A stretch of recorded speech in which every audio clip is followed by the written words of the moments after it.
नमस्कार दोस्तों आप लोग बताना कि स्त्री आप लोगों की नज़र में क्या है। क्या वो एक भावना है, एक शरीर है, एक जिम्मेदारी है या फिर एक रहस्य है। मित्रों, आज हम बात करेंगे चाणक्य की उन नीतियों के बारे में जिसमें स्त्रियों को सिर्फ देखा नहीं गया बल्कि समझा गया है, गहराई से, तर्क से और नीति से। चाणक्य कोई साधारण पुरुष नहीं थे, वो राजनीतिज्ञ थे, अर्थशास्त्री थे और सबसे बड़े नीतिज्ञ भी थे। और उन्होंने स्त्री को सिर्फ भोग की वस्तु नहीं बल्कि राजनीति, भावनाओं, चालाकी और शक्ति का भी स्रोत माना है। चाणक्य के नज़र में स्त्रियों का स्वभाव, स्त्रियां स्वभाव से ही मधुर बोलने वाली होती है, लेकिन जब उनका स्वार्थ सामने आता है तो वे किसी को भी त्याग सकती है। इसका मतलब यह नहीं है कि वह स्त्री दुष्ट है, बल्कि चाणक्य समझाते हैं कि स्त्री स्वभाव से अवसर की पहचान करने वाली होती है। वो वही करती है जो उसके और उसके परिवार के हित में हो, यही उसकी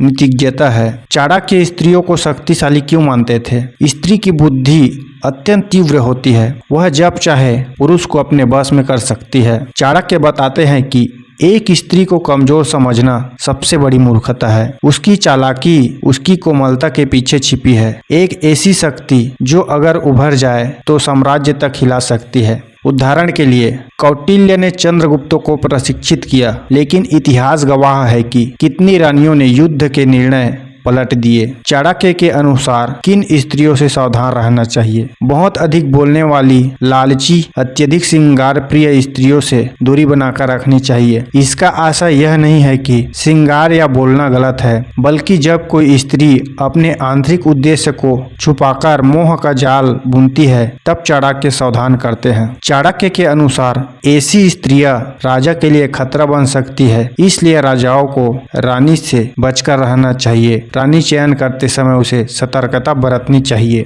स्त्री की सबसे बड़ी शक्ति क्या है? स्त्री की सबसे बड़ी शक्ति है उसकी वाणी और उसका आंसू। एक स्त्री अगर चाहे तो सिर्फ शब्दों से किसी को प्रेरित कर सकती है, और अगर वो चाहे तो आंसू से किसी को पराजित भी कर सकती है। यह कोई दोष नहीं है, यही उसकी कूटनीतिज्ञ है, यही उसका अस्त्र है। इसलिए चाणक्य कहते हैं, स्त्री को कभी हल्के में मत लो। चाणक्य की 3 नीतियां जो हर पुरुष को स्त्री के बारे में जाननी चाहिए। पहला, स्त्री को समझने की कोशिश करे, नियंत्रित करने की नहीं। दूसरा, अगर स्त्री प्रसन्न है तो घर स्वर्ग है, और अगर क्रोधित है तो वही घर नर्क है। तीसरा, स्त्री से बात करते समय उसकी नजरें पढ़ो, सिर्फ शब्द नहीं। चाणक्य कहते हैं, स्त्रियों का हृदय पुरुष से कहीं अधिक जटिल है। चाणक्य नीति, स्त्री और राजनीति। एक योग्य स्त्री राजा की सबसे बड़ी शक्ति होती है। वह नीति भी जानती है और युद्ध भी, जैसे रानी लक्ष्मीबाई, पद्मावती, अहिल्याबाई होलकर। ये सब उदाहरण है कि स्त्री जब सत्ता से जुड़ती है तो इतिहास बदल देती है। चाणक्य ये समझते थे,